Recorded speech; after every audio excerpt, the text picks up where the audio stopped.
This is Talk of the Town, a weekly program featuring community events happening in and around Northeast Michigan, with your host, Nancy Smitham, and get the latest from Alpena Community College with Don McMaster. And now, today's Talk of the Town. Good morning and welcome to Talk of the Town. I'm Nancy Smitham. My first two guests today are both here to talk about the Lake Huron Discovery Trail. I have Katie Wolf and Christine Witowski. Good morning, ladies, and welcome. Good morning, Nancy. Chris, when you were on a couple weeks ago talking about all the things that Besser Museum was doing for fall and just for the museum, and then all the things that were going on in our community when we had the library here and the downtown development. It's like crazy. There's so many things going on in town, and we hadn't even gotten to the Lake Huron Discovery Trail. So you from Besser Museum and you from Thunder Bay National Marine Sanctuary, Katie, there's so much to do in our community. It's really exciting. I mean, people say, gosh, what do you do up north? And it's like, oh my gosh, you have to pick and choose. There's so much. Yeah, and there's still more to be done, and that was, I think, what got the Lake Huron Discovery Tour going, is that the major institutions were busy, were doing stuff, but there are a lot of those smaller galleries, art galleries, up and down the US 23 corridor that are still hidden treasures. And so to collaborate, bring everybody together, and bring tourism to Northeast Michigan was really the initiative of starting the Lake Huron Discovery Tour. And it's, what, the third season now? Third annual year. And I think the other thing is to let the rest of the state know all the great things. The big focus on the Lake Huron Discovery Tour and the little bit of money that we get from different grants and things, we really try to use that to promote outside of the community, to bring people in during that time frame, and to make people aware that they can easily make their fall color tour plans in this direction. And the US 23 is so beautiful when you go up and down it. I mean, I think it's one of the prettiest routes in the state, and we want everybody to know about that. When friends from downstate come up, they say, do you recommend that other highway or do you recommend US 23? I said, US 23, you can see the lake almost all the way, and all the wonderful little towns and the shops, and you can pull right into the Dairy Queen there in East Tawas and get a dairy. I mean, I just love. It's wonderful. And we went tubing on the Asabo a few weeks ago, and Oscoda and Tawas and Harrisville and all the way to Alpena. It was crazy, the weather. Well, and all of those things are listed on the US 23 Heritage website, and that is what drives the Lake Huron Discovery Tour. We're saying, get on the Lake Huron Discovery website, make sure your business is listed on there, and whatever events that you're doing you want to be on there. It's free marketing tool for institutions like ours and businesses. And so when we first started the Lake Huron Discovery Tour, we started taking those trips ourselves and discovering for the first time some of these great places that you've mentioned, like tubing on the Asabo or the Lumberman's Monument. So the communities are really appreciating it. And like Katie was saying, Alpena was the first to really do the push. The city gave us that grant. Right, and a big shout out to the Alpena City Council. If it wasn't for their support, they have supported the effort for the past 3 years, and that's been huge, because to be able to have that stability, and we do know that we're making a difference. The website, the US 23 Heritage Route website, the traffic, as we start promoting for Lake Huron Discovery Tour, has, the graph now has gone way up. It used to be, it kind of started flatlining toward the end of summer, and now it stays robust all the way through. So that's exciting. And that website is up to almost 1 million visitors. So we know that people are checking out what's going on and taking notice. We also know through Mary Beth Stutzman and the Convention Visitors Bureau that tourism in the past couple years is up 23%. And that's not just Lake Huron Discovery Tour, but we'd like to think that we've contributed to that. Well, tourists spend more dollars per person than any other group of people do, so we want them in our community. Right. So, and that's why we work so hard to make really cool events during Lake Huron Discovery Tour. You have 3 great events we want to talk about today. So we'll focus, now the Lake Huron Discovery Tour starts at Standish and goes all the way up to Mackinac City, and we know through geocaching that some people literally do the whole trek. But we'd like to focus on Alpena a little bit today. And so we've got 3 really neat events that we'd like people to know about. And do you want to start with the Harvest Festival? Well, the Harvest Festival is Saturday, October 7th. Okay. And Fall Harvest Fossil Fest is one of our most popular events. Lake Lafarge Corporation and Specification Stones has sponsored this event, and not only sponsored it, but they also opened their quarries for public tours. Yes. And so that has been so popular. So many people that have never gotten down inside the quarry come back from that bus trip to the museum and are just amazed and overwhelmed and talking how excited they are. We're having Paleo Joe come and do fossil Yay. hunting, and this year's theme for the Lake Huron Discovery Tour is Music's in the Air. So we have Wayne Konjorski, Dan Ager, and Jim Lacrosse, the Copycats, coming to play at the museum on Fall Harvest Fossil Fest. And then we have our Founders Society that's going to have a bake sale, flavor of fall flavors, I guess is what it's called. And so there's just so much great entertainment and positive energy going on at the museum for Saturday, October 7th from noon to 4. And because we have sponsors, admission is $1 and the Digital Dome Planetarium shows are $1. Wow. So it's a great entertainment for a great price. Okay, and Katie, you can show that poster now if you would, please. So this is a new collaboration between the Besser Museum and the Thunder Bay National Marine Sanctuary. And we've had a lot of conversations with the Besser Museum having the planetarium, and we having the Lady Michigan, Right. of doing a dark sky cruise. And so we've picked the perfect night. October 6th is it's a full moon, and it's when the moon, it's the full moon closest to the autumn equinox. And so as the sun sets that night, the moon will be rising. And so it will be absolutely spectacular. Now that cannot be the best situation for viewing the stars, but as we get out into Thunder Bay and the sun is fully set, we'll be able to see the dark skies. And so we're hoping Thaddeus LeCourcier, who is the new planetarium coordinator, will be doing the narrating on the boat. But we will start at 6:15. If you'd like to know more about what you're going to see when you get on the boat, you can start at the planetarium and he'll do a prelude to the October dark sky, and then go to get on the boat at 6:45. We'll start boarding the Lady Michigan. And so we'll have we're only selling 60 tickets, so and they are moving fast, so we're excited about it.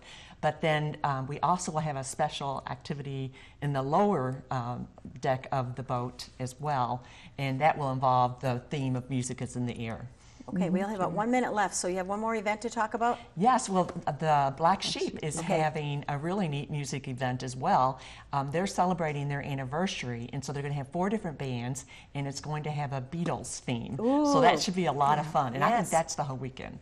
Okay. So, and for all the other great events, people need to go to the US 23 Heritage website and click on the Lake Huron Discovery Tour tab, and it will list all of the events that are going on in Alpena, around Alpena, from Standish up to Mackinac. And if you're a business and want to get involved with that, you can just go to Denise Klein, the contact on that website, and get more information, or contact Katie. Katie's the great contact person this year for the Lake Huron Discovery Tour. Okay. And if you're a business that you have your US 23 sign, that Discover Me on 23, we're saying put it out.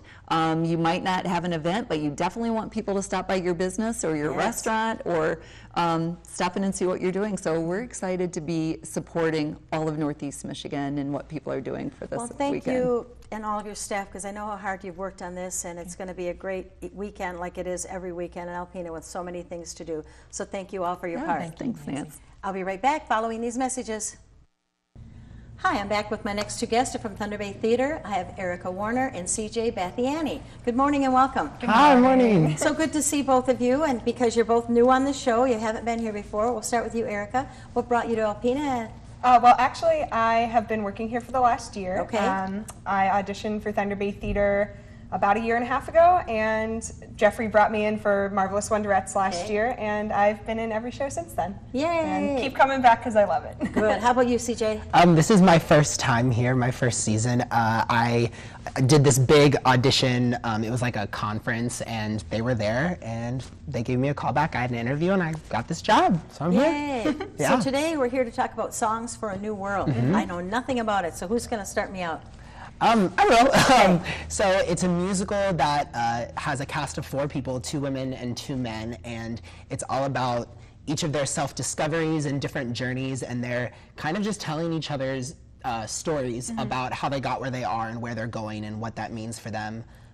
It's composed by Jason Robert Brown, which is a brilliant composer, yeah, it's really beautiful. And it's contemporary music theater. Okay. And it's Song Cycle, which is a collection of songs that doesn't necessarily have like a through line or a plot. Okay. So it's more like little vignettes Right. that like give you ideas of different stories and different worlds, as opposed to something that would, you know, be two people fall in love and get Yeah. married and whatever. It can be open to like interpretation for Okay. different things. Now, Jeffrey, the artistic director, said that it's wonderful music. So are there going to be any songs we know?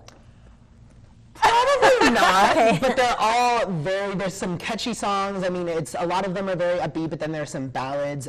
They're each like individual stories, but I think they're all relatable. So even if you don't know them, they're easy to connect to. Right. If you're a huge theater lover, a big theater person, you probably would recognize a couple, but unless you're really into music theater, you wouldn't know any of them off the top of your head. You might recognize hearing them, but They're beautiful though. yeah. So obviously you two are the two people, the cast. So what role do you play? I play woman 2. Okay. So there's man 1, man 2, woman 1, and woman 2, and it's by voice parts. So I'm the lower of the two women. Okay. So who plays the other woman?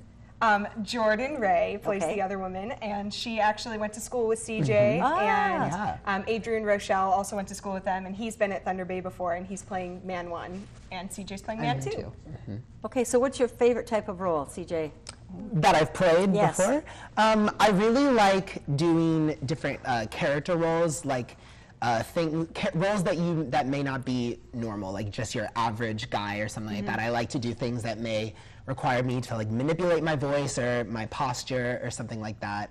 I just played Crutchy in Newsies, so things like that. Okay. I had like a limp. Those are fun. Okay, and do you like musical roles? Oh yeah, my major was musical theater, so Okay. I definitely love musicals. Okay, and how about you, Erin? I also majored in musical theater, and my favorite roles, I love Golden Age musicals. I'm a classical musical girl at heart. So actually, one of my favorite roles I just got to play this past summer at Thunder Bay Theater, which is Ado Annie in Oklahoma. I've been dying to play it for the longest time, and I finally got to, and it was amazing. It got great reviews, and it was a wonderful production. Thank you. Okay, so when can we come to Thunder Bay Theater to see this wonderful production?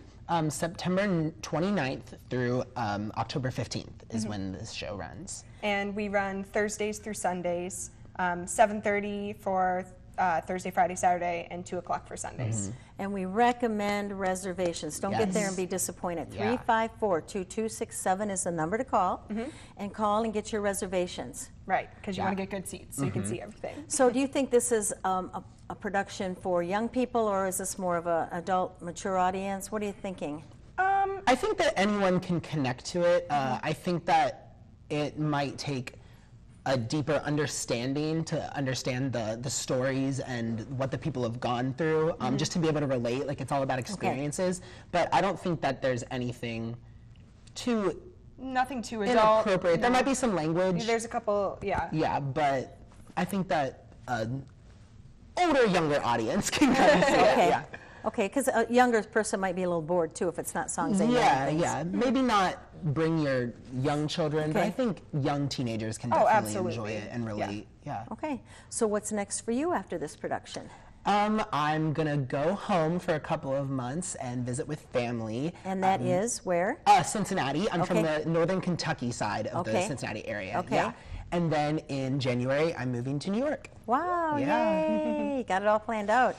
Somewhat, yeah. Awesome. And what about you, Erin? I'm going to go back to, I live north of Chicago, so I'm Okay. going to go back and hang out with my family for a little bit too.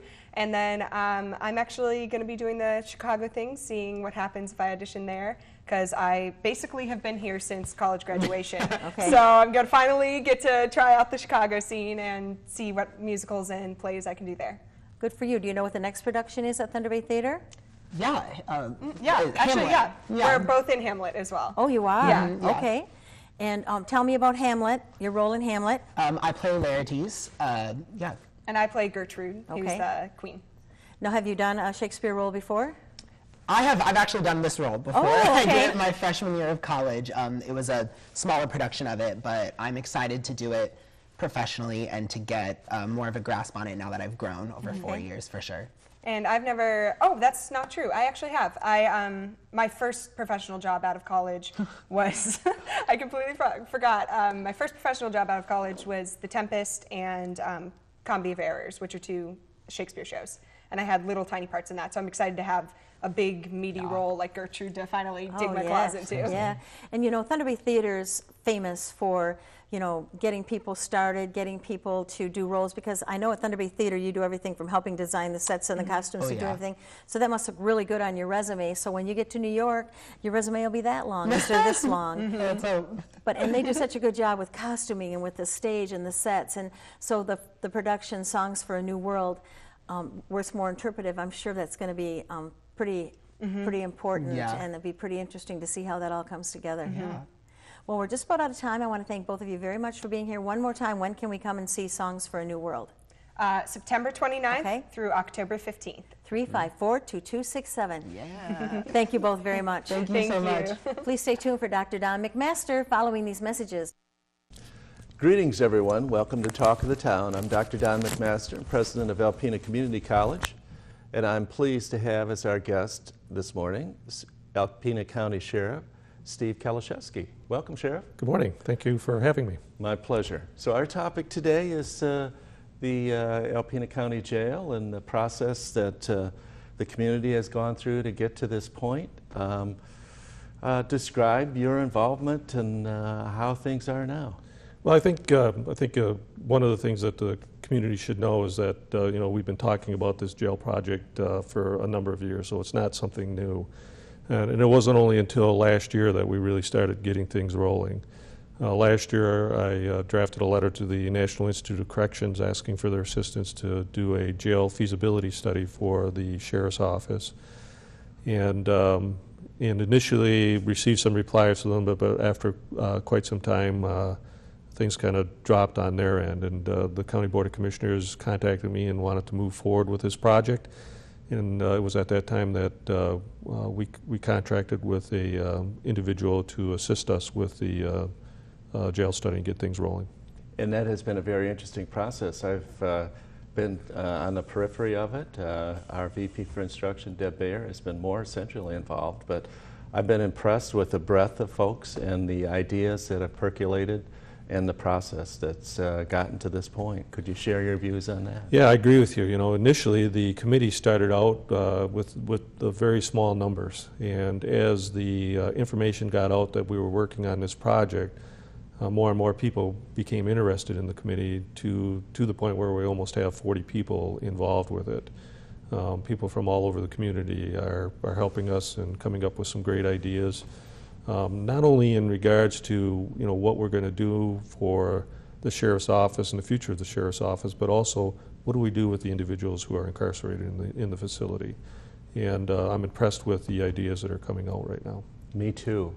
So, you know, I didn't know a lot about the jail until you gave me a tour, and then that clarified my thoughts on it quite a bit. Regarding the need for a new or an upgraded jail. Has that been the experience for a lot of folks? Yeah, you know, a lot of people are coming in and they're touring the facility. We've talked about it quite a bit, and it's not until you actually come into the facility itself and get a tour that you realize just how bad a shape it's in. And not only the shape of the facility itself, but the working conditions that my staff have to work under as well. You know, we've got the jail itself. The older section of the jail was built in 1956. It was built for $145,000 at that time, and it was supposed to last 30 years. We've been in it for 61 years. I think the people who paid for the millage back at that time got their money's worth out of it for $145,000. And then from there, we've had additions onto the jail in the late 70s and mid 80s, and it's getting more and more difficult for us because of the age of the facility and the types of you know, like in our older section, we have porcelain toilets and porcelain sinks, and when one of those fail, it's very difficult to find replacement parts for them. You probably heard recently that we're in the process of having a $3,000 toilet built for our facility, and it's for those reasons that it makes things real difficult because of the age in this particular situation, we have to have the toilet remanufactured. Mm-hmm. Are there things that you would like the community to know that a new jail would provide that are essential to good corrections practice that your current jail can't do or provide? Yeah, you know, some of the things that we're running into, especially nowadays, where, you know, back in 1956, the jail was built for a particular type of inmate. Since 1956, those particular type of inmates have changed. We're seeing more and more individuals coming into the facility with felony charges, and they're staying a lot longer compared to what they were in the past. The new facility would would be much larger for us, and would allow us to do a lot more with the inmates that we have inside right now. Yeah, a very important point. So we have about 2 minutes left. The committee has set on a potential location? We have. We're looking at a site off of M32 east of the airport, so about 0.5 of a mile west of Sportsman's Drive and 0.8 of a mile east of Airport Drive on the north side of M32. And what was appealing about that location? When we looked at that site, there were several things that were appealing to it. First is the type of land that's out there. There's a lot of sand out there, so construction should be fairly easy as far as digging and everything else like that. We also looked at our complaint volume and where our complaint volume mostly is, and having it in that location puts us in a more centrally located area. That is an interesting thought. You're covering the entire county.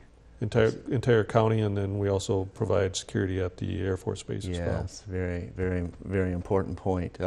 There was some discussion early on about potentially city property near the college, but that's very stony ground. Right. Yeah, and the cost of construction obviously would be much higher. Yeah.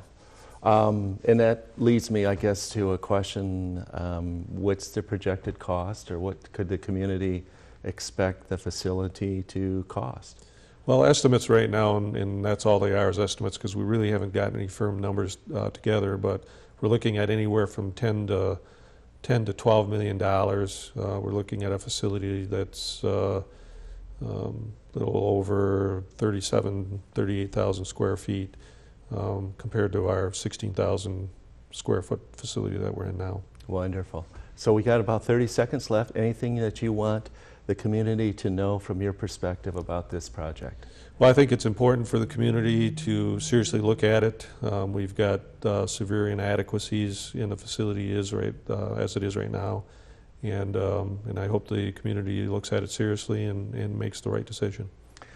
Well, thank you for your time and what you and your staff do to serve the citizens of Alpena County. Thanks for having me. We appreciate it, and good luck on the ballot. Thank you.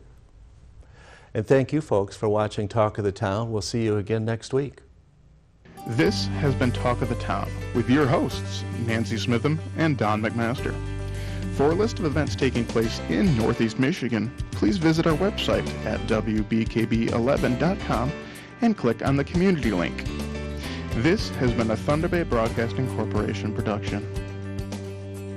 The Talk of the Town furniture and set design are provided by Young Appliance Art Van Furniture on US 23 South in Alpena.